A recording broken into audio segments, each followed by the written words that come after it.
Ingredients for tomato basil soup: butter, whole cloves garlic, chopped onion, chopped celery. I have some Roma tomatoes that I roasted myself in my own oven. Canned tomatoes. We got basil, both dry and fresh. We have heavy whipping cream, vegetable stock, and believe it or not, a little bit of white rice. All right, so first things first, butter goes in the pan. I'll let that start melting just for a second, and then I'm going to add garlic, celery, and onion.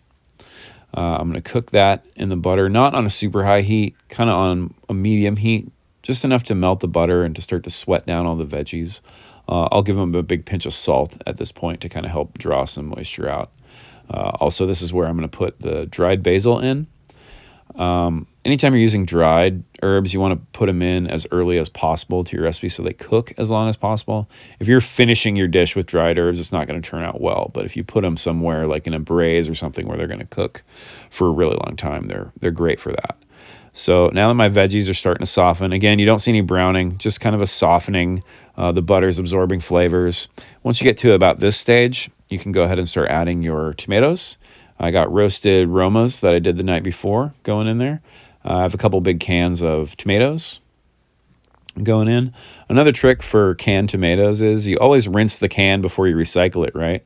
Some people forget to save that little bit of water. So I always rinse my can and then pour the water back in. So you're getting as much use out of that can as you possibly can. And then next, a little bit of vegetable broth going in there just to kind of fortify flavors.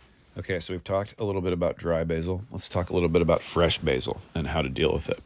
So I got my fresh basil here. I gave it a good wash, and I'm separating the leaves from the stems.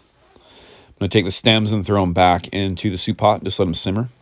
And with the leaves, I'm going to do what's known as a chiffonade.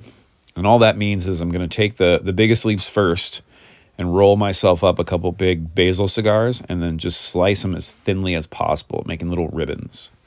And the reason to do this is it's the best way to get the smallest pieces of basil without just sitting there and chopping your basil. If you chop it too much, your basil is going to get all bruised up and it'll affect the color of your soup.